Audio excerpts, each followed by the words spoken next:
या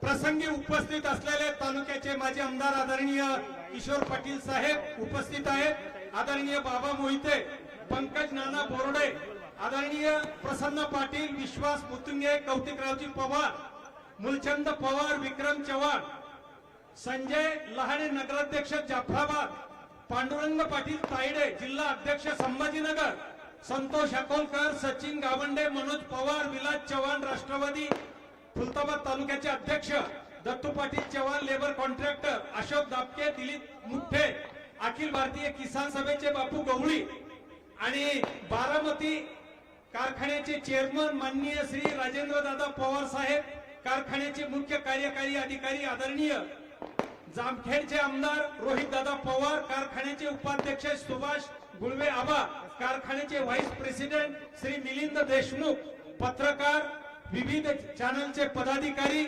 आणि सर्व सन्माननीय नागरिक, मी बारामती अग्रोच्या वतीनं आणि दादांच्या वतीनं आपलं स्वागत करतो आणि दादांना अशी विनंती करतो की आपण या सभेला संबोधित करावं.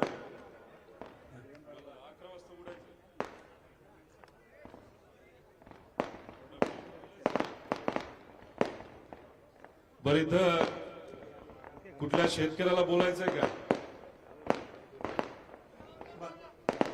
एक दादा पांडुरंग पाटील तायडे प्रस्तावित थोडस, या तांगडे पाटील इमिजिएट.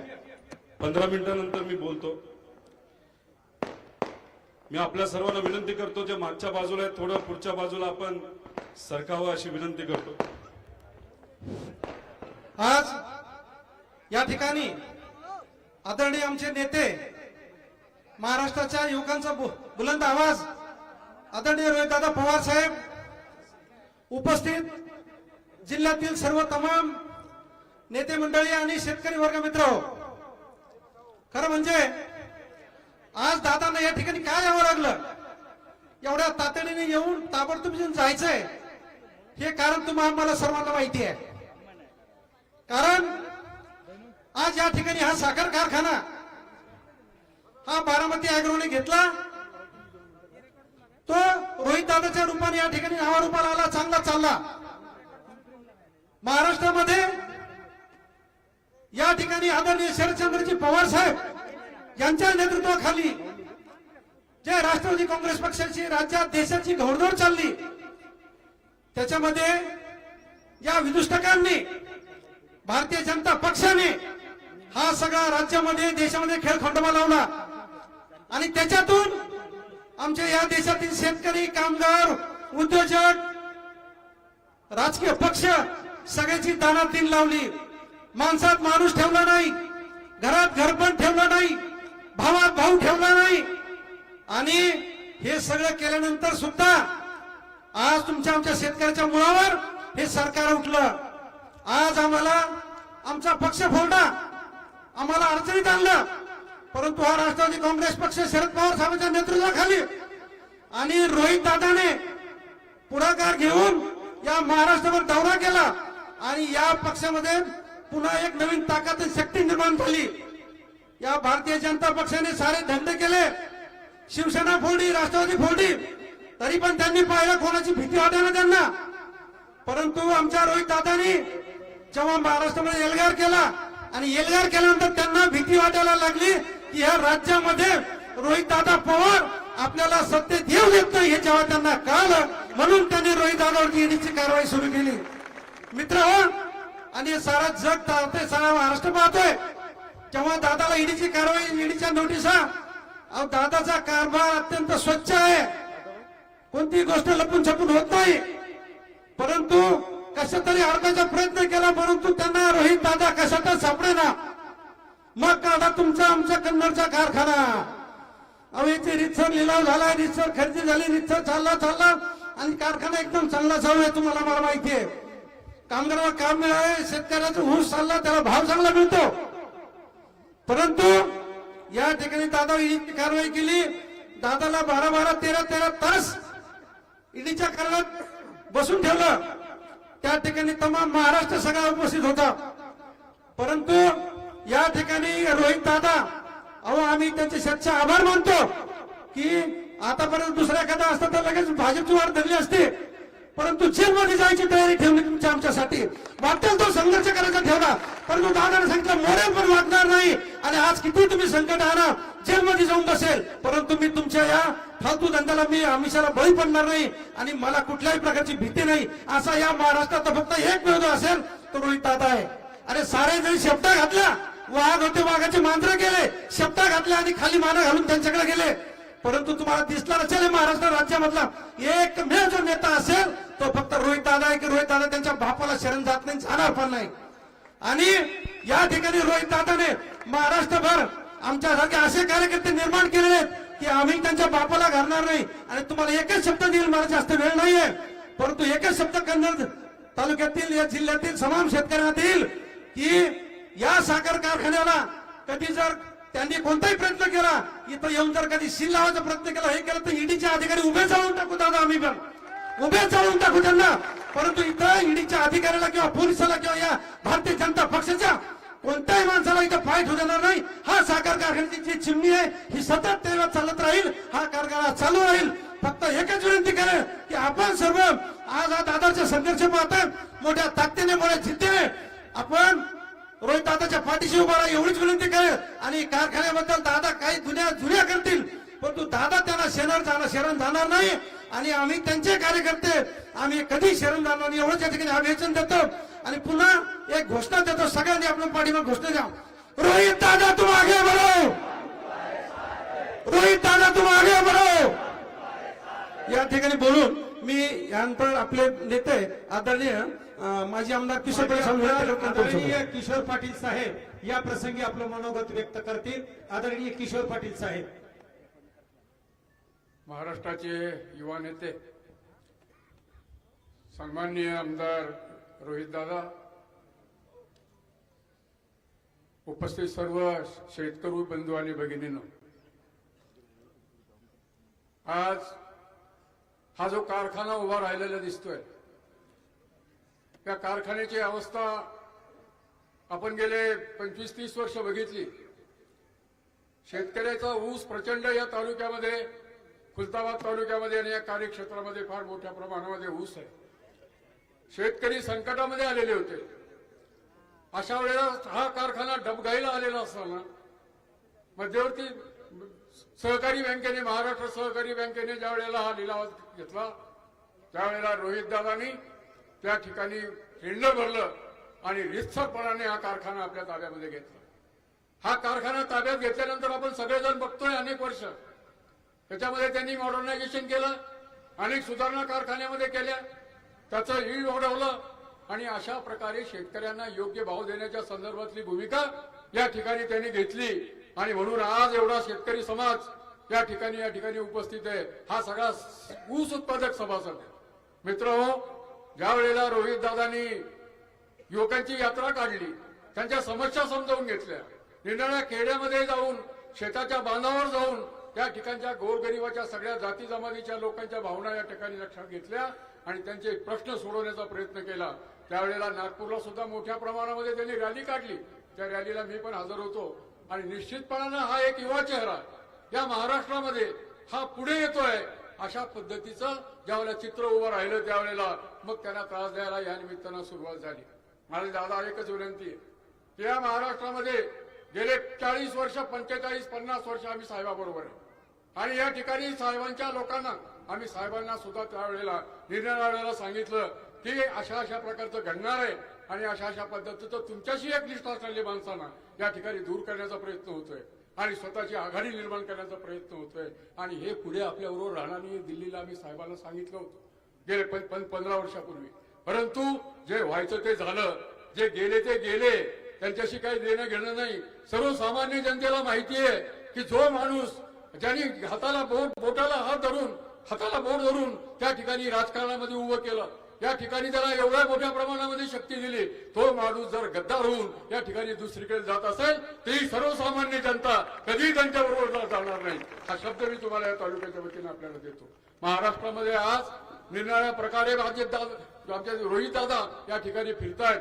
मला माहिती आहे की या ठिकाणचा सगळा तरुण वर्ग, पवार साहेबांना मानणारा संपूर्ण शेतकरी वर्ग, ज्या पवार साहेबांनी शेतकऱ्यासाठी कर्जमाफीच्या संदर्भातली भूमिका घेतली, निरनिराळ्या फळझाडाच्या योजनेसाठी घेतली आणि या पद्धतीनं शेतकऱ्याच्या पाठीमागे खंबीरपणानं मग कांद्याच्या संदर्भातलं आंदोलन असो, आज काय परिस्थिती आहे कांद्याची, आज काय परिस्थिती आहे महागाईची, लोकांच्या नोकऱ्याच्या संदर्भातली, या ठिकाणी ही महागाई एवढी मोठ्या प्रमाणात असताना आज नुसतं या ठिकाणी येणाऱ्या जाहिरातीच्याद्वारे आपल्या समोर बीजेपी येण्याचा प्रयत्न करते, त्यांचा डाव हाणून पाडण्याच्या संदर्भामध्ये भूमिका आपण सगळ्यांनी घेतली पाहिजे आणि रोहितदादा आणि पवार साहेबांच्या पाठीमागे भक्कमपणे उभं राहण्याची शपथ या निमित्ताने या ठिकाणी आम्ही घेतो आणि मी या ठिकाणी थांबतो. धन्यवाद. आदरणीय प्रमोद बापू पाटील चाळीसगावचे प्रगतशील शेतकरी, त्यांना विनंती 2च मिनिटात आपण बोलावं.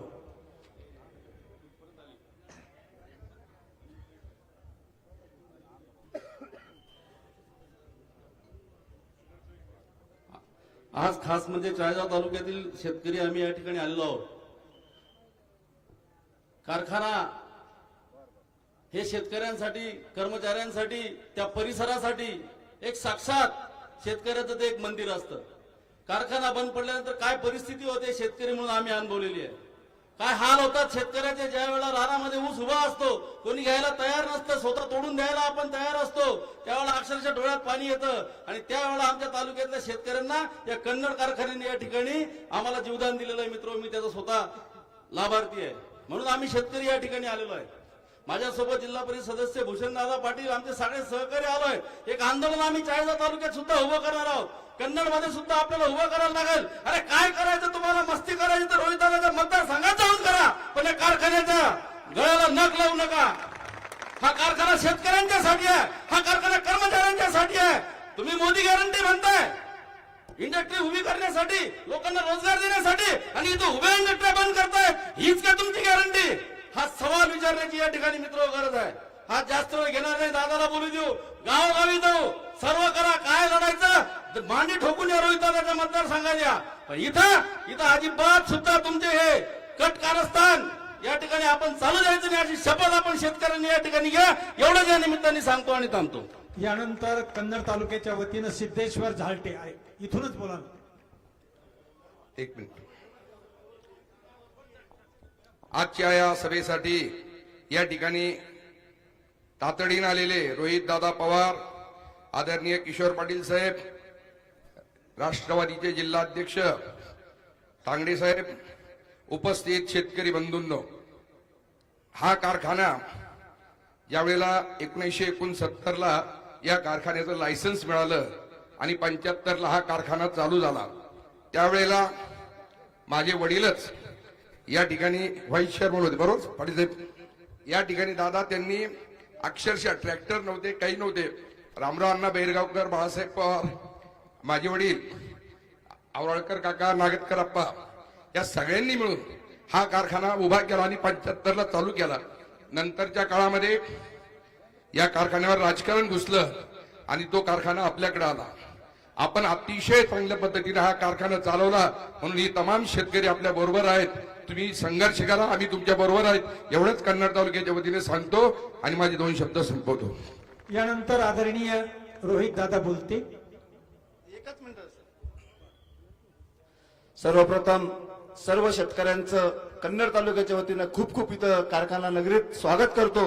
आणि दादाला जास्त न बोलता थोडक्यात सांगतो, ज्यावेळेस सहकार क्षेत्रातले कारखाने असतात त्याच्यातलं दुःख स्वतः आमच्या वडिलांना आम्ही स्वतः भोगलेलं आहे.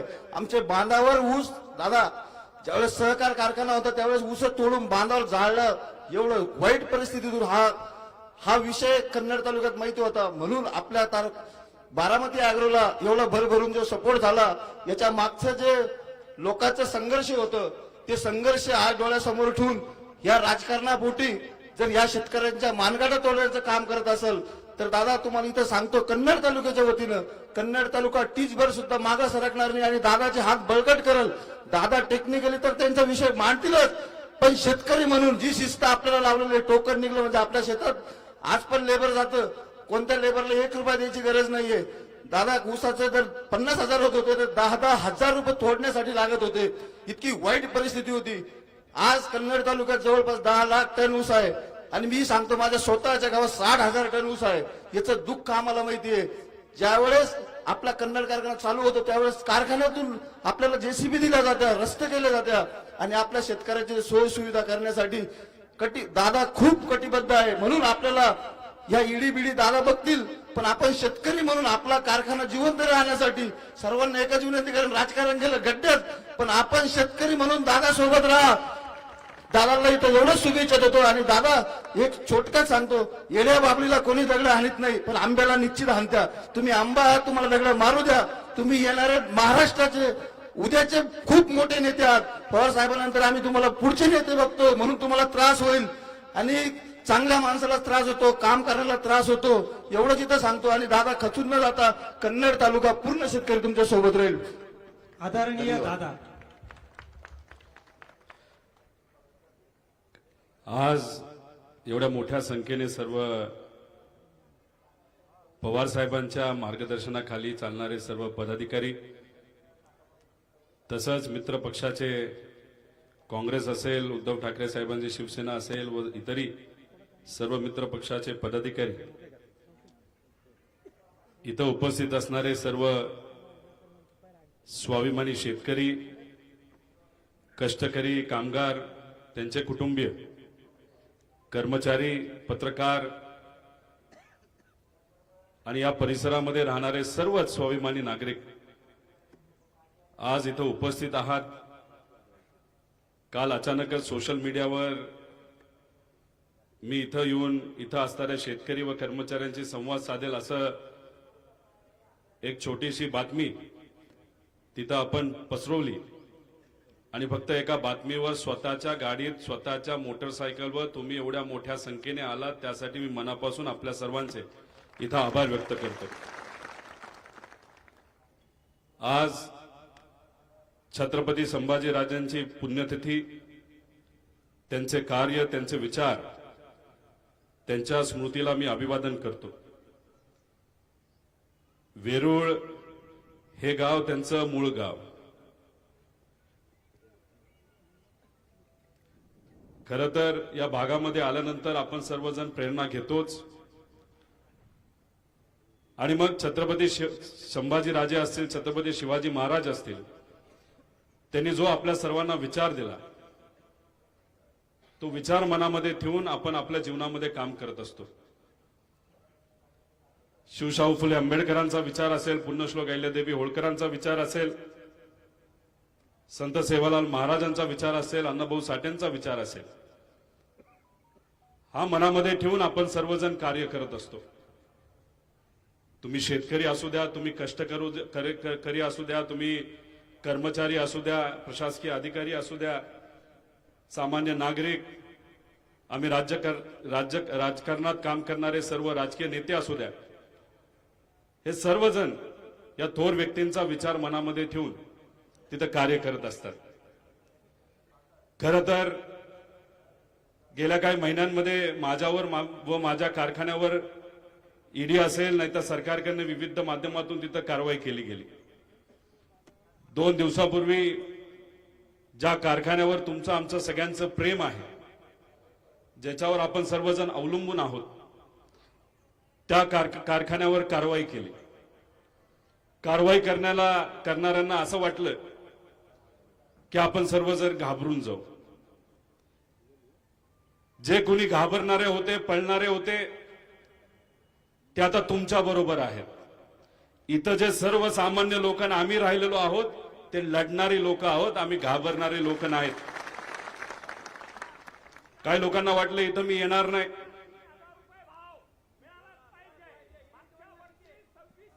तुम्ही काय करा, बरोबर आहे, तुम्ही 4-5 जण आहात ना, वेगळं भेटा, तुमच्याशी मी चर्चा करतो. हे बघा, तुमच्यावर मी बोलतो,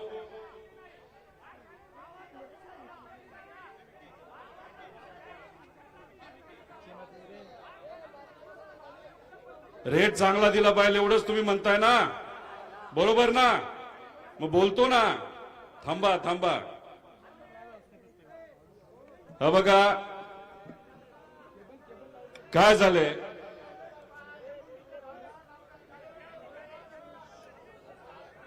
हा बघा, याच्यामध्ये राजकारण कुणी आणू नये.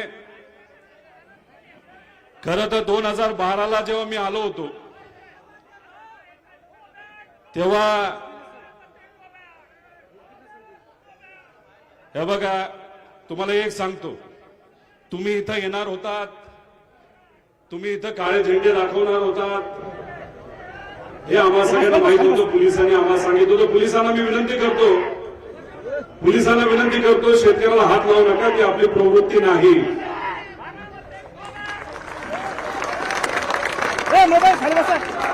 त्यामुळे हे आम्हाला पोलिसांनी सांगितलं होतं. पोलिसांना आम्ही एवढंच सांगितलं होतं, जे कुणी येतील त्यांना थांबू नका, ज्यांना यायचंय त्यांना येऊ द्या. कारण का आम्ही जसं काल सरकारमध्ये असणाऱ्या काही नेत्यांचा कार्यक्रम झाला, साधा काळा रुमाल असेल तरी खिशातून काढला गेला आणि सामान्य लोकांना तिथे एंट्री नव्हती. पण या परिसरामध्ये, या सभेमध्ये सामान्य लोकांना एंट्री, त्यामुळे पोलिसांनी सांगून सुद्धा आम्ही कोणाला तिथं थांबवलेलं नाही. अहो 2012ला मी इथं आलो होतो, 5 वर्ष कारखाना बंद होता. जेव्हा कारखान्यामध्ये गेलो तिथं काय मशिनरी असेल, तिथं असणारं काय बॉयलर असेल, ते सुद्धा खराब झाला होता. मग आम्ही निर्णय घेतला हा कारखाना चालवायचा. 2009ला टेंडर निघालं होतं. 2009ला कुणीही टेंडर भरलं नव्हतं. 2011ला परत एकदा टेंडर निघालं, तेव्हा सुद्धा टेंडर कुणी भरलं नव्हतं. जेव्हा प्रशासक महाराष्ट्र कोऑपरेटिव्ह बँकेवर आलं, त्यानंतर या कारखान्याचं टेंडर भरण्याचं धाडस तिथं आम्ही सर्वांनी मिळून केलं. 2009ला तिथं त्या बँकेवर राजकीय नेत्यांची बॉडी होती, सत्ता आपलीच होती ना. त्या कारखान्यावर जे काय लोन असेल ते आम्हाला माहित नाही, ते बँकेला माहिती. पण त्यावेळेस तिथं असणाऱ्या सर्व बोर्डाली, बँकेली या कारखान्याचा निलाव हा 32 कोटी रुपयाला काढला होता, 32 कोटी रुपयाला. पण आपली सत्ता असताना सुद्धा आपण तेव्हा आलो नव्हतो. आपण अंदाज घेत होतो, काय परिस्थिती आहे, कशी परिस्थिती आहे, कोण इच्छुक आहे, बघूया. मग जेव्हा 2011ला प्रशासक आलं, म्हणजे राजकीय बॉडी त्या बँकेवर नव्हती, 2 IAS अधिकारी त्या बँकेवर आले आणि त्यावेळेस जो कारखाना 32 कोटीला विकला जाणार होता, त्या प्रशासकाने त्याची किंमत 45 कोटी रुपये केली. पण तेव्हा सुद्धा कुणी आलं नाही. मग तिसऱ्यांदा जेव्हा या कारखान्याचं टेंडर निघालं, तेव्हा त्याच्यामध्ये आपण सहभाग घेतला. 45 कोटी किंमत होती, आपण त्याच्यामध्ये 5 कोटी अतिरिक्त दिले आणि 50 कोटी रुपयाला हा कारखाना त्यावेळेस आपण घेतला होता. याच्या आधीचा कारखाना कुठं आपला, तर बारामतीमध्ये. मोठी मोठी धरणं. जेव्हा इथं असताना हा कारखाना घेतला, तेव्हा अनेक तज्ञांनी मला सांगितलं, तुम्ही चूक केली, इथं ऊस पिकत नाही, कन्नड तालुक्यामध्ये 1.5 लाख टनापेक्षा जास्त ऊस नाही, तुम्ही कशाला हा कारखाना घेतला. मी त्यांना एवढंच सांगितलं की जे काय 2 वर्ष आम्ही या परिसरामध्ये फिरतोय, लोकांशी बोलतोय, इथले लोक, इथले शेतकरी कष्टकरी आहेत, कष्ट करण्याची त्यांना तयारी आहे. पण त्यांचा स्वतःचा हा कारखाना जो बंद झालाय 5 वर्ष, तो एकदा सुरू केला तर मला विश्वास आहे पुढच्या 4-5 वर्षामध्ये इथला असणारा कष्टकरी शेतकरी स्वतःच्या शेतामध्ये तिथं ऊस पिकवायला लागेल. नाहीतर काय होत होतं, नगरचे काही लोक यायची, अजून दुसऱ्या जिल्ह्यातली, तालुक्यातली लोक इथं येत होती, ऊस घेत होती. मगाशी शेतकऱ्यांनी सांगितलं, बाहेरच्या भागातले लोक जेव्हा इथं ऊस घेण्यासाठी येत होती, तेव्हा त्यांचे जे काही ऊस तोड कामगार आहेत, ते शेतकऱ्याचं ऐकत नव्हते. दे 5,000 रुपये, दे 2,000, दे 10,000, असं ऐकायला मिळत होतं का नव्हतं? होती का नव्हती अशी परिस्थिती? आणि जेव्हा ऊस जास्त व्हायचा, तेव्हा कुणी येईल का नाही हे सुद्धा आपल्याला माहित नव्हतं. आपले नातेसंबंध नगरचे वगैरे काढायचे, नातेवाईकांकडे जायचं आणि म्हणायचं, सांगा ना त्या नेत्याला आमच्या कारखान्याचं, आमच्या शेतातलं ऊस न्यायला. होत होतो का नव्हता अशी परिस्थिती? किती भाव मिळेल, कसं मिळेल, हा हक्क जो आहे ना, इथं ओरडणारे लोक, शेतकरी आपलीच लोक आहेत, हा हक्क तेव्हा नव्हता. तेव्हा आपला तिथं जाता येत नव्हतं. पण हा हक्काचा कारखाना जेव्हा सुरू झाला, हा हक्क तुम्हाला मिळाला म्हणून तुम्ही इथं येऊ शकता. हा कारखाना जर बंदच राहिला असता तर इथं कोण आलं असतं, हे कुठंतरी आपण सर्वांनी जाणून घेतलं पाहिजे. आणि हे कुठंतरी त्या ईडी वाल्यांनी जाणून घेतलं पाहिजे, आणि हे ते भाजपच्या लोकांनी तिथं जाणून घेतलं पाहिजे. आणि हेच मगाशी सांगितलं तसं, जे लोक विचाराला गद्दारी करून फक्त सत्तेसाठी गेले, त्यांनी सुद्धा हीच गोष्ट जाणून घेतली पाहिजे. अहो 500 लोक काम करतात इथं, या भागातले 500 तोडी कॉन्ट्रॅक्टरला आपण काम देतो. इथं असणाऱ्या शेतकऱ्यांकडनं आपण ऊस घेतो. गेल्या 10 वर्ष 8-9 वर्षामध्ये आपण 1400-1500 कोटी फक्त शेतकऱ्याच्या हातामध्ये तिथं पैसा दिलाय. सुरुवातीला क्रशिंग कमी होत होतं, मग ते वाढत गेलं. आपल्या तालुक्यामध्ये 1.5-2 लाख ऊस असायचा, आता तो 8-9 लाखाला गेलेला आहे. त्याच्याच बरोबर तुम्ही जर बघितलं तर कॉन्ट्रॅक्टर जे ऊस तोडतात आपल्याच परिसरातलेत ना, त्यांना सुद्धा आतापर्यंत 400-500 कोटी रुपये त्यांच्या हातामध्ये मिळालेले आहेत. कर्मचाऱ्यांचं वेगळंच. हा पैसा जातो कुठं? हा पैसा जातो तालुक्यामध्ये, हा पैसा जातो शेतकऱ्याच्या खात्यामध्ये, हा जातो शेतकऱ्याच्या मुलांच्या शिक्षणासाठी, कर्मचाऱ्यांच्या मुलांच्या शिक्षणासाठी. मग हा जो पैसा या भागामध्ये आलाच नसता तर काय झालं असतं या तालुक्याचं? आहे का दुसरा कारखाना इथं? MIDC येणार होती इथं, आली का? आले का कारखाने त्याच्यामध्ये? मग जो कारखाना इथं असणाऱ्या सामान्य लोकांना ताकद देतो, जो कारखाना कधीही कोणाच्या बाबतीत राजकारण करत नाही, ऊस सोडत असताना हा या पक्षाचा तो पक्षाचा असं कधी बघितलं का आपण? आपण फक्त एकच बघितलंय, शेतकरी म्हणजे आमची लोक, आणि शेतकऱ्याचा ऊस हा तुटलाच पाहिजे, तो सुद्धा वेळेवर तुटला पाहिजे. नाही भेदभाव करत आम्ही, नाही भेदभाव करत शेतकऱ्याच्या बाबतीत. आणि मग तुम्ही येता आणि हा कारखाना बंद करता. आणि मग हा कारखाना जर बंद करत असताल तर मग ज्या लोकांच्या चुली पेटणार नाहीत त्यांच्याबद्दल तुम्ही काय करणार आहात? आहे का धाडस या लोकांच्या डोळ्यामध्ये डोळा टाकून बघून की त्यांचं दुःख हे समजून घेण्याचं धाडस आहे का या सत्तेतल्या लोकांचं? अजिबात नाही. पेपरमध्ये तुम्ही सर्वजण एक गॅरंटी हा शब्द ऐकता का नाही ऐकत? गॅरंटी, ह्याची गॅरंटी, त्याची गॅरंटी, ती फक्त पेपर पुरती गॅरंटी आहे. पण इथं आपल्या सर्वांना मी एक गॅरंटी देतो की काही झालं तरी हा कारखाना बंद होणार नाही. हा कारखाना आम्ही बंद होऊन देणार नाही, आणि हा कारखाना इथे असणारे आमचे स्वाभिमानी शेतकरी सुद्धा बंद होऊन देणार नाहीत. इथले कर्मचारी हा कारखाना बंद करून देणार नाहीत. अहो काल परवा नोटीस दिली, अजून सुद्धा नोटीस माझ्या हातामध्ये आली नाही. त्यांच्या सोशल मीडियाच्या अकाउंटवर, ईडीच्या अकाउंटवर त्यांनी टाकलं की बारामती अॅग्रो कन्नड कारखाना जो आहे त्याच्यावर आम्ही जप्तीची नोटीस काढली. अरे येऊ द्या, मग बघू आम्ही कोर्टात जाऊन कोर्टातून काय करायचंय. मोठ्या मोठ्या लोकांना तुम्ही नोटीसेस दिला, काय तुम्हाला करता आलं नाही म्हणून तुम्हाला आश्वासित करतो, कुणी या कारखान्याला हात लावू शकत नाही. जी नोटीस दिली ती फक्त सिंबॉलिक नोटीस आहे. काय होत नसतं, कारखाना असाच चालू राहील. आणि शेतकऱ्यांना जे काय लोकांना वाटतंय अरे आपल्याला गेल्या 15 आठवड्याचं बिल मिळेल का नाही मिळेल, मी आज या ठिकाणी सांगतो पुढच्या 2 दिवसामध्ये तुमच्या खात्यामध्ये 15 आठवड्याचं बिल हे आलं असेल. रेटच्या बाबतीत तुम्ही निश्चिंत राहा. याच्या आधी कधीही आपण बोलून रेट दिलेला नाही. जो काय रेट आहे, जो कसा असेल तो आपण चर्चा करून नंतर तो तुमच्या खात्यावर दिलाय, त्याचं कधीही आम्ही बातमी सुद्धा केलेली नाही. पण आता विश्वास आणि आता जो वेळ आहे ती आज लढण्याची वेळ आहे, आणि आम्ही सर्वजण लढत आहोत. हे बोलतात हा कारखाना स्वस्तात घेतला. अहो 2दा-3दा जेव्हा नोटीस आली तेव्हा का कुणी नाही घेतला? अहो जवळून जो हायवे गेला त्या हायवेला सुद्धा आम्हाला तेवढे पैसे दिले नाहीत, जे काय किंमत पेपरमध्ये आम्हाला सगळ्यांना वाचायला मिळते.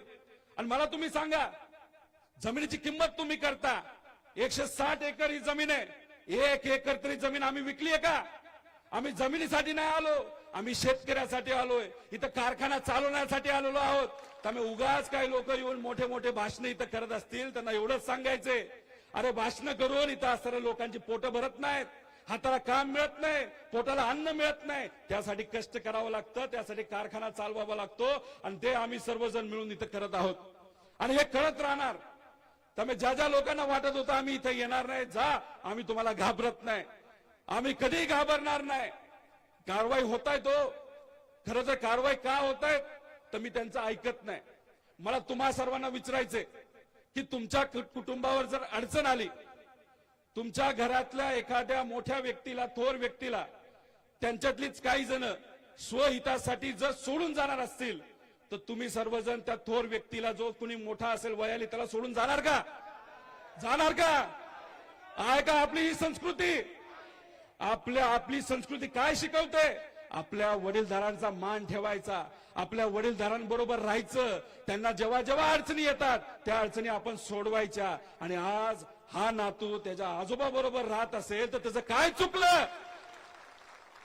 अहो, पूर्वी आम्ही काय भाषण करायचो? शिवशाहू फुले आंबेडकरांचा विचार.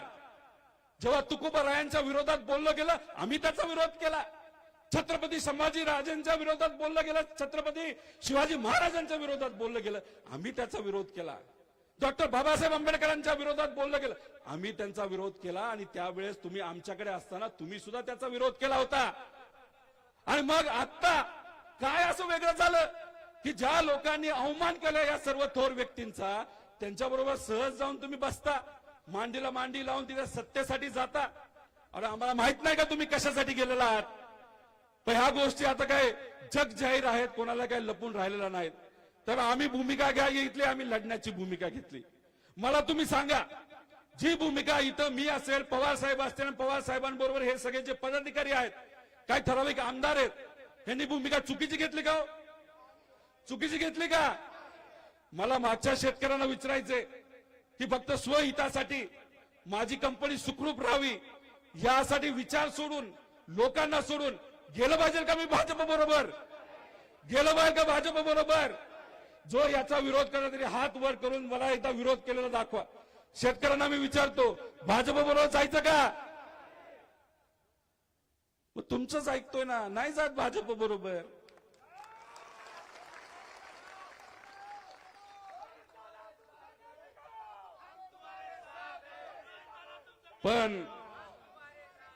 पण पुढच्या काही महिन्यांमध्ये मला ईडीली कारवाई केली, मला त्यांनी बोलायला बोलवलं, मी चर्चा केली, काय डॉक्युमेंट पाहिजे ते डॉक्युमेंट तिथं दिलं, जी फाईल द्यायची ती फाईल तिथं दिली, सगळं सहकार्य तिथं मी केलं.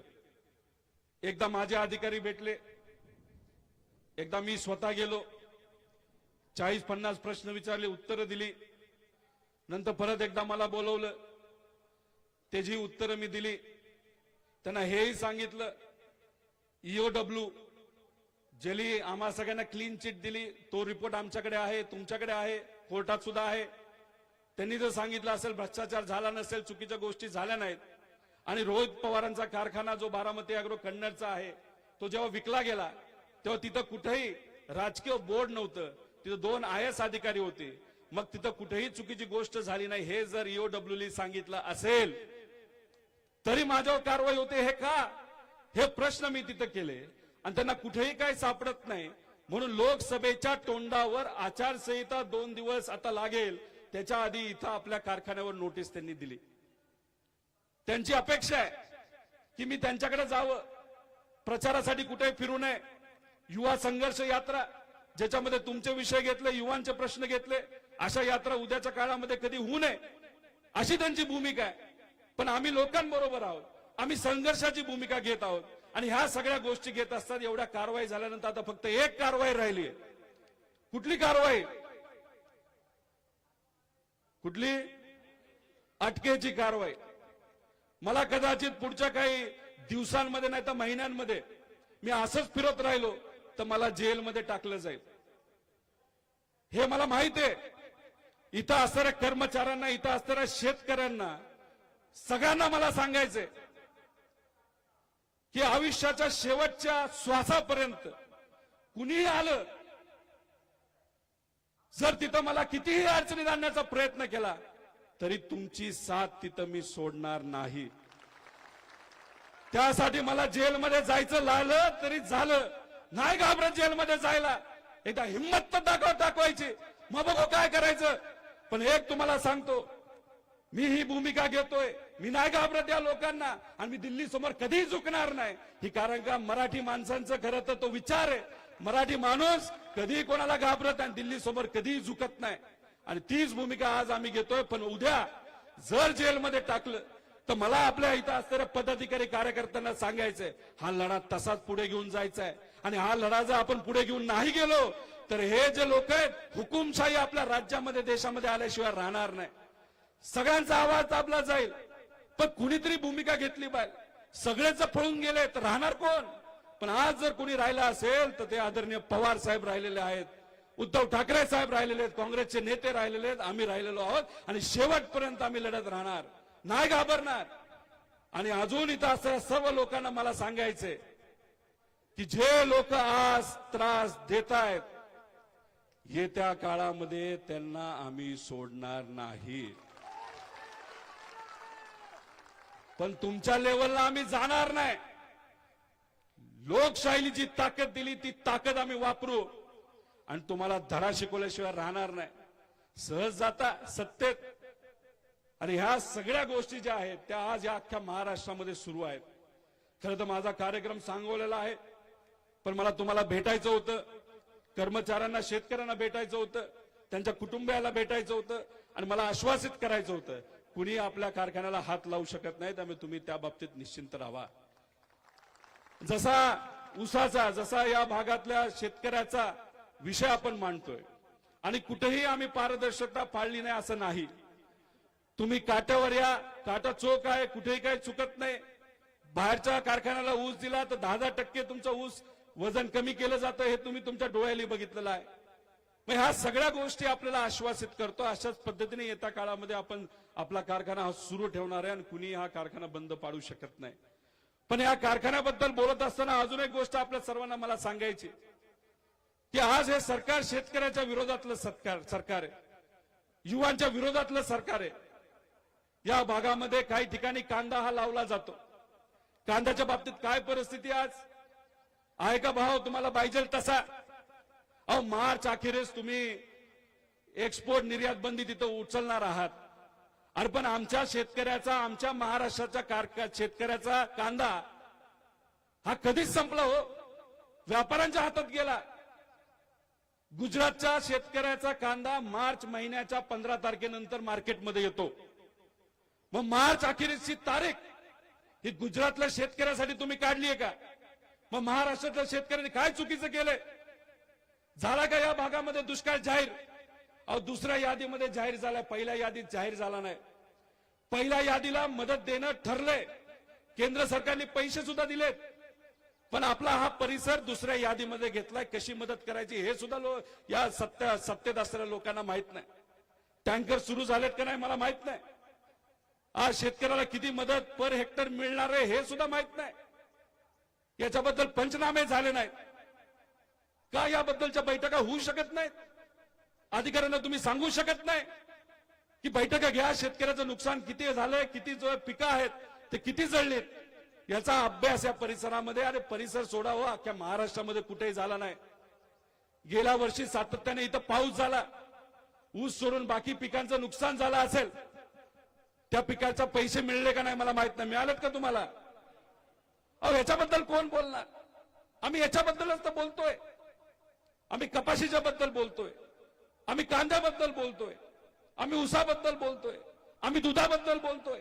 अहो दुधाच्या बाबतीत तर इतकं भांडावं लागलं अधिवेशनामध्ये. मला काही लोक म्हणत होते अरे तुझ्या ईडीची कारवाई सुरू झाली, तू कशाला घेतोय लोकांचे विषय, शांत बस तिथं. मी म्हणलो का मी अधिवेशनामध्ये काय नुसतं मजा मारायला आलोय काय? मी लोकांचे प्रश्न मांडण्यासाठी आलोय आणि मी प्रश्न मांडणारच. जेलमध्ये टाकायचं झालं तरी चालेल, मी नाही घाबरत. मग दुधाचे विषय मांडले, सर्व आपल्या विचाराच्या नेत्यांनी मांडले. मग सरकार कुठेतरी गुडघ्यावर आलं. नाही तर आधी काय कारवाई करायला अटीतटी नाहीत, पण शेतकऱ्याला मदत करण्यासाठी बरं अटीतटी तुम्हाला लागतात. दुधाचा CSNF असा पाहिजे, तसा पाहिजे, असं पाहिजे, मग कानाला टॅग दिला पाहिजे आणि सरसकट द्यायला काय होतंय? मग तिथं आवाज उठवला आणि सरकारने तिथं घोषणा केली की शेतकऱ्याला 5 रुपये हे सरसकट त्या ठिकाणी आम्ही देऊ. पण या सरकारची फक्त घोषणा आहे, पैसे मिळालेत नाही मिळालेत मला माहित नाही. दुधाचे पैसे मिळाले का आपल्याला? मग ह्या सगळ्या गोष्टीच्या विरोधात आम्ही लढतोय. शेतकऱ्याला कुठेतरी आम्ही साथ देण्याचा प्रयत्न करतोय, युवांना साथ देण्याचा प्रयत्न करतोय. इथल्या शेतकऱ्यांनी मुलांना शिकवले, इंजिनियर बनवले, ग्रॅज्युएट बनवले, डबल ग्रॅज्युएट बनवले. आहे का या लोकांना काम? आहे का एखादी फॅक्टरी आली का या भागामध्ये? अहो छत्रपती संभाजीनगरमध्ये ज्या ज्या फॅक्टऱ्या पूर्वी येत होत्या त्या सगळ्या बंद झाल्यात. कुणी इथं यायला तयार नाहीत. काही कारखाने तिथले बंद झालेत.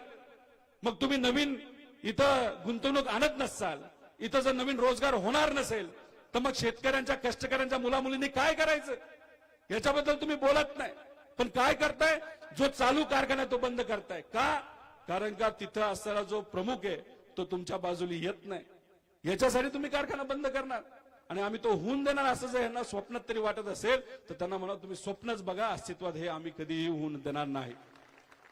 आणि हे सगळे मुद्दे आपल्याशी मला चर्चेत आणायचे होते, तुमच्याशी बोलायचं होतं, म्हणून खरं तर या ठिकाणी मी आलेलो आहे. आणि आपण सर्वजण एवढ्या मोठ्या संख्येने इथं आलात त्यासाठी मनापासून आपल्या सर्वांचे आभार व्यक्त करतो. आपल्याच या तालुक्यामध्ये कालिका देवीचं मंदिर आहे, कुठं आहे ना, आमची कुलदेवी आहे पवारांची. काली मातेने काय केलं होतं, कोणाचा वध केला होतो? महिषासूर नाही, आपलं कुठलं दुसरंच नाव होतं, कुठला तरी सूरच होता ना, राक्षसच होता, बरोबर ना? राक्षसाचा सूर केला ना. आणि मी आपल्या सर्वांना आव्हान करतो, आम्ही तर लढायला तयार आहोत. आमची कुलदेवी असेल, ज्या थोर व्यक्तींचा विचार आम्ही आत्मसात केलेला आहे, त्यांच्या विचाराला धरून आम्ही लढण्याला तयार आहोत. मला आपल्या सर्वांना प्रश्न करायचा आहे, ही जी आसुरी शक्ती आहे, जी आवाज दाबण्याचा प्रयत्न करत आहे, शेतकऱ्याला हक्काची मदत करत नाही, युवांना संधी देत नाही, महिलांच्या सुरक्षेच्या बाबतीत जबाबदारी घेत नाही आणि महाराष्ट्रातील अस्मिता अडचणीत आणण्याचा प्रयत्न जी आसुरी शक्ती आज जी सत्तेत आहे ती करत आहे, त्याचा विरोध आपण करणार का? नक्की का? लढणार का? आपल्या या कारखान्यासाठी लढणार का? नक्की का? बर मग आपण सर्वजण लढू. आणि तुम्ही अजिबात काळजी करू नका. इथं असणाऱ्या माता भगिनींना मला सांगायचंय, तुम्ही काळजी करू नका. शेतकऱ्यांना सांगायचं, माझ्या कर्मचाऱ्यांना सांगायचंय की तुम्ही काळजी करू नका.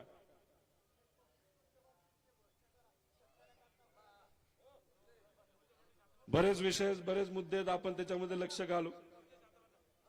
त्यामुळे एवढंच सांगण्यासाठी, बोलण्यासाठी इथं आलो. ही काय प्रचाराची सभा नाही, ही फक्त एक चर्चा करण्याचा एक संधी मला पाहिजे होती, ती संधी मी इथं घेतली.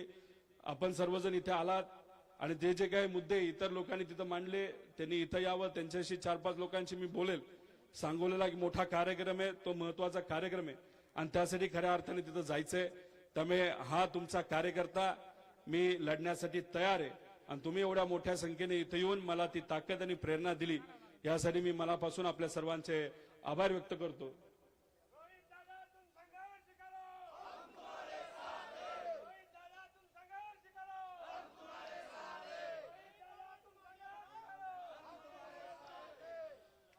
तसंच या भागाचं माझं फार जुनं नाते, माझे आजोबा आप्पासाहेब पवार या परिसरामध्ये अनेक वेळा पूर्वी येऊन गेलेत, 20, 25, 30 वर्षापूर्वी. इथं येऊन ड्रिप इरिगेशनचा प्रसार मराठवाड्यात व्हावा यासाठी त्यांनी तिथं प्रयत्न केला होता आणि त्याला आत्ता जर आपण बघितलं मोठ्या प्रमाणात यश आलेलं आहे. मी सुद्धा या परिसरामध्ये फिरत असताना अनेक अशी गाव आहेत तिथं स्वतः पवार साहेब आलेले आहेत. वाळूच्या ढिगावर सुद्धा तिथं बसून त्यांनी तिथं एक प्रचार सभा केलेली आहे. त्यामुळे हा कुठं चिकलठाणला 82 मध्ये माझा जन्मही झाला नव्हता. त्यामुळे पवार साहेबांनी परिश्रम केले, तुम्ही त्यांना प्रतिसाद दिलाय. हा परिसर आपलाच आहे आणि मराठवाड्यातल्या जर शेतकऱ्याच्या बाबतीत, कष्टकऱ्याच्या बाबतीत बोलायचं झालं तर संघर्ष तुम्ही तसं बघितलं तर आयुष्यभर करत आला आहात. कधीतरी अतिवृष्टी होती, कधी पाऊस येत नाही, पिकाला कधी भाव मिळत नाही, जे पिकवलंय त्याला रेट मिळत नाही आणि अशा परिस्थितीमध्ये जो संघर्ष तुम्ही आपल्या जीवनामध्ये करत आहात त्याच्यासमोर आमचा संघर्ष फार लहान आहे. पण शेवटी संघर्ष हा संघर्ष करत असतो आणि संघर्ष करण्याची भूमिका ह्या महाराष्ट्राच्या प्रत्येक व्यक्तीची आहे आणि तीच भूमिका मनामध्ये ठेवून आम्ही संघर्ष करण्याचा निर्णय तिथे घेतलेला आहे. अनेक कारवाया, अनेक अडचणी केल्या जातील. माझ्या कुटुंबाला सुद्धा अडचणीत आणण्याचा प्रयत्न केला जातो. माझ्या मुलांना सुद्धा कळलंय की ईडी काय आहे. एका मुलाचं वय 7 आहे, मुलीचं वय 10 आहे, ते सुद्धा ईडी बद्दल आज चर्चा करायला सुरू केलेली आहे. माझी पत्नी टेन्शन मध्ये असते, माझे आई वडील टेन्शन मध्ये असतात, पण मी त्यांना एवढंच सांगितलं की तुम्हीच म्हणजे माझ्या आई वडिलांनी मला लहानपणीपासून शिकवले की काही झालं तरी वाकायचं नाही आणि मग तुम्हीच जर मला लहानपणीपासून शिकवलं असेल तर वाकायचं नाही, तर मग आज सत्तेसाठी मी कसा वाकेल, सत्तेसाठी मी कसा विचार सोडेल.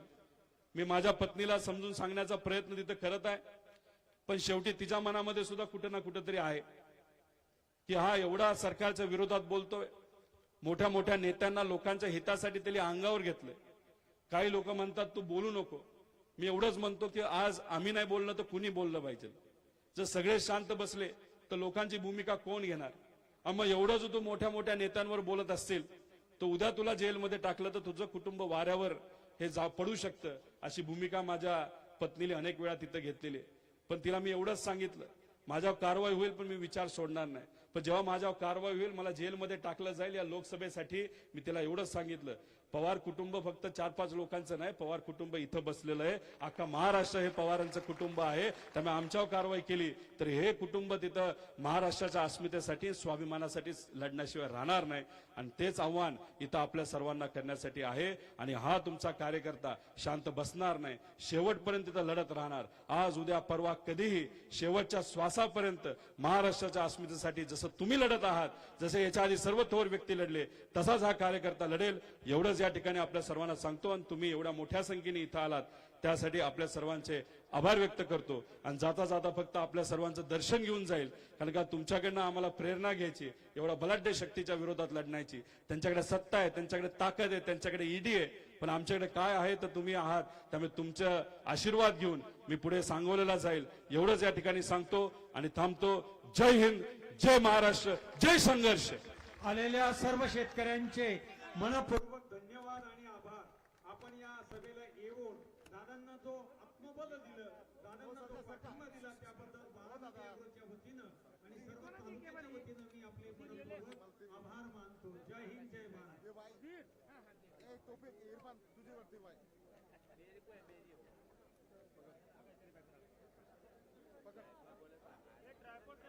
अरे ले ट्राइपॉड लेना. ट्राइपॉड काय कोणी किती रश्मे घेऊन चला ना. ठेवायचं नाही रे, ठेवायचं नाही. अरे हमनर थोडी. अरे यार हे पाहून तरी थांबून ते बोलायला.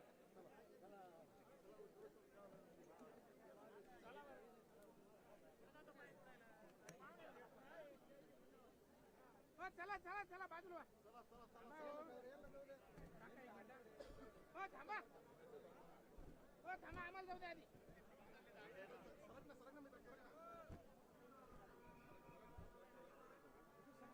पलीकडे चालला जरा, गर्दीतून बाहेर जाऊ ना. बस गुमान करा.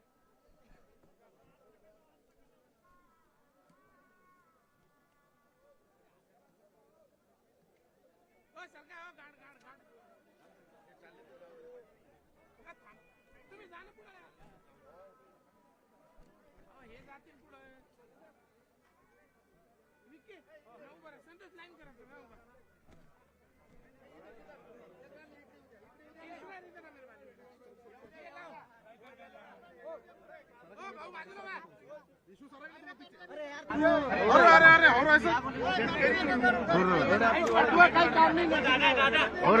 अमित शाह क्या होगा यार तेरा? अरे लूटू मत.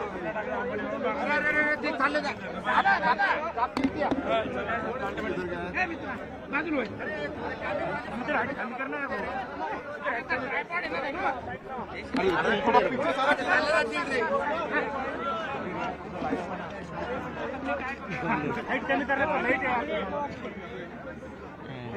इशू लूटू मत ना.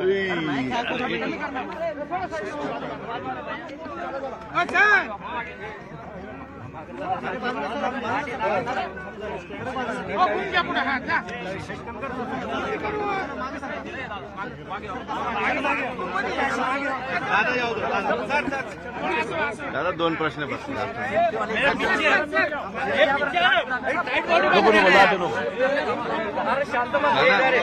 सुरू करा.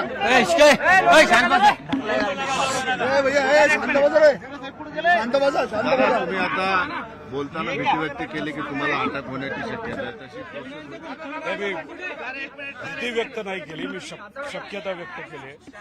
कारण का ज्या पद्धतीने युवा संघर्ष यात्रा असेल तसंच अधिवेशनामध्ये सुद्धा लोकांच्या आणि महाराष्ट्राच्या बाजूने आम्ही मुद्दे मांडले आणि ते मुद्दे सामान्य लोकांसाठी फार महत्वाचे आहेत आणि ते बीजेपीसाठी अतिशय अडचणीचे ठरत आहेत.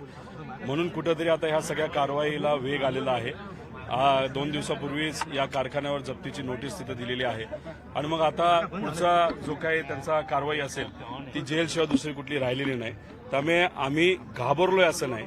मी फक्त तिथं व्यक्त केलं की अशी एखादी घटना होऊ शकते. त्यामुळे लोकांनी खऱ्या अर्थाने महाराष्ट्राच्या स्वाभिमानासाठी लढलं पाहिजे. कुटुंब तणावात आहे तुम्ही सगळे सांगितलं. असणार ना, जेव्हा चर्चा मोठ्या प्रमाणात अशी सुरू होते की मला कदाचित जेलमध्ये टाकलं जाईल कारण का मी महाराष्ट्र धर्माची भूमिका तिथं घेत आहे, तर कुटुंब टेन्शनमध्ये येणारच. आणि मग मी त्यांना हेच सांगतो की फक्त पवार कुटुंब हे पवारांचं कुटुंब नाही, तर अख्खा महाराष्ट्र त्यांचं कुटुंब आहे. समजण्यासाठी नाहीतर त्यांना ही गोष्ट समजून घेणं की मला जेलमध्ये टाकलं जाईल हे थोडंसं अवघड जाते. पण तिथं शेवटी कुठंतरी समजवण्याचा मी प्रयत्न करत आहे. पण एकही मी माझ्या पुढच्या पिढीला हेही सांगतोय की विचार सोडून चालत नाही, आपला संघर्ष करावा लागतो. त्यामुळे ते कुठेतरी समजून घेतील असं मला वाटतं. शक्यता आहे की स्पष्ट संकेत दिसत आहेत जेलचे. याच्या आधी जर तुम्ही बघितलं तर अनेक नेत्यांना जेलमध्ये टाकलेलं आहे. अनिल देशमुख साहेबांना असेल, संजय राऊत साहेबांना असेल, आणि काही लोकांनी भूमिका बदलून आता ते पलीकडे गेलेले आहेत. त्याच्याचबरोबर युवा सेनाचा एक कार्यकर्ता आहे त्याला जेलमध्ये टाकलंय. तसंच झारखंडमध्ये जे सीएम आहेत त्यांना जेलमध्ये टाकलेलं आहे. केजरीवालांच्या बाबतीत ते सुरू झालंय. त्यामुळे शेवटी शक्यता व्यक्त करायला काय हरकत आहे. आणि आपण लढण्याची ताकद कशामुळे मिळते, कारण का आपण कुठेतरी काही गोष्टी स्वीकारतो की हे होऊ शकतं आणि हे होत असेल तरी आपल्याला लढायचंय. म्हणून खऱ्या अर्थाने आज लढण्याची ताकद आम्हाला सगळ्यांना मिळते. अशा स्थितीमध्ये आता शेतकरी सुद्धा तुमच्याकडे हात वर करून सांगितले की आम्ही तुमच्या सोबत आहे. नाही आहे ना, आता शेवटी लोक जेव्हा आपल्या बरोबर असतात तेव्हाच आपल्याला एक वेगळी ताकद ही मिळत असते. आणि त्याच्यातूनच एक प्रेरणा घेऊन आज सांगोल्याला परत उद्या मतदारसंघामध्ये आहे आणि त्याच्यानंतर मग प्रचार सभा ह्या लोकसभेच्या तिथं सुरू होतील. जिथं कुठं पार्टीला आणि महाविकास आघाडीला माझ्यासारख्या कार्यकर्त्याची जरूरत लागेल तिथं जाऊन मी प्रचाराला नक्कीच सहभाग घेईन. जर तुम्ही म्हटलं की लोकसभेचा प्रचार तुम्ही करू नये यासाठी तुमच्यावर दावा आणताय, असं काय भीती वाटते की लोकसभेमध्ये तुम्ही गणित बदला? आता का भीती वाटते आणि काय भीती वाटते हे कुठेतरी सरकार आणि सत्तेत असणाऱ्या लोकांनाच विचारलं पाहिजे. कारण का मी माझ्या भाषणामध्ये कुठेही वेगळे मुद्दे घेत नाही. मी शेतकऱ्यांचे, कष्टकऱ्यांचे, मुलांचे, शहरी भागामध्ये आणि ग्रामीण भागामध्ये राहणारे सर्वसामान्य लोकांचे मुद्दे मांडतो. आज खऱ्या अर्थाने हाताला काम आणि पोटाला अन्न देणं अतिशय महत्वाचं झालेलं आहे. घरं उद्ध्वस्त होत चाललेत, लोकांना अडचणी येत चालल्यात, त्याच्यावर कोणी बोलत नाही. पण नको त्या विषयावर आज चर्चा केली जाते. तर त्याच्यामुळे कुठेतरी महाराष्ट्र धर्म अडचणीत आलेला आहे. त्याच्याचबरोबर गुजरातला तुम्ही मोठं करताय आणि महाराष्ट्राचा जो आर्थिक विकास आहे तो कुठेतरी खुंटल्यासारखा वाटतोय. मग अशा परिस्थितीमध्ये आम्ही जे मुद्दे मांडतोय ते कुठेतरी भाजपला सत्तेत असलेल्या लोकांना अडचणीचे वाटायला लागलेले आहेत. आणि मग जो व्यक्ती या विषयावर बोलतो तोच जर बोलायला नसेल तर कुठेतरी सोपं पडेल, म्हणून कदाचित ते घाबरलेले असावे. एक दादा की आता फक्त ईडीनं त्यांच्या एक्स हँडलवर ते टाकलेलं आहे, नोटीस पण मिळाली नाही म्हणताय. आता याला कायदेशीर तुमचा काय काय एक तर त्यांनी जी काय प्रेस नोट काढलेली ती चुकीची काढलेली आहे. कारण का PMLA ऍक्टमध्ये हा विषय येत पण नाही. कारण का इथं कुठेही काळा पैसा वापरला गेला नाही. इथं प्रॉफिटचा पैसा आणि बँकेचा पैसा वापरला गेलाय. जिथं कुठं काळा पैसा वेगळ्या वेगळ्या कंपनीकडनं रूट करत जो आणला जातो त्याबद्दलची चर्चा ही केली जाते. असं कुठेही इथं काय झालेलं नाही. त्यामुळे त्यांची प्रेस नोट चुकीची आहे. ट्विटरवर टाकलेलं अजून नोटीस आम्हाला आलेली नाही.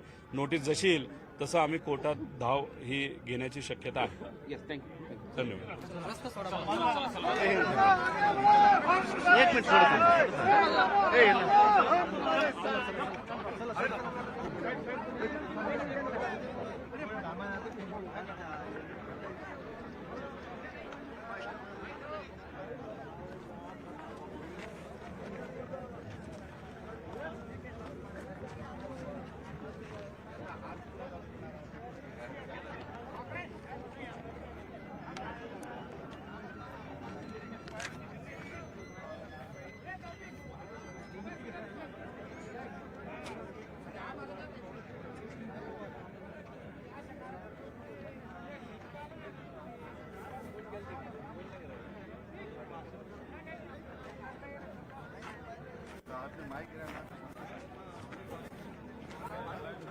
माइक है ना 1-to-1 का चांस चल जाता है. अब मेरा 1-to-1 इतना मस्त यहाँ था पोजीशन में था.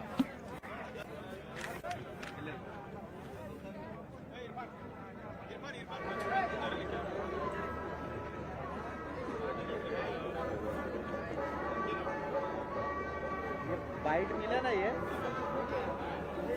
चालू रन भाई वो जाएंगे ना हेलीकॉप्टर में इरफान आप इधर थांबलो प्ले करता मैं हो गया ना भाई ठीक है स्पीच पूरी देना है फिर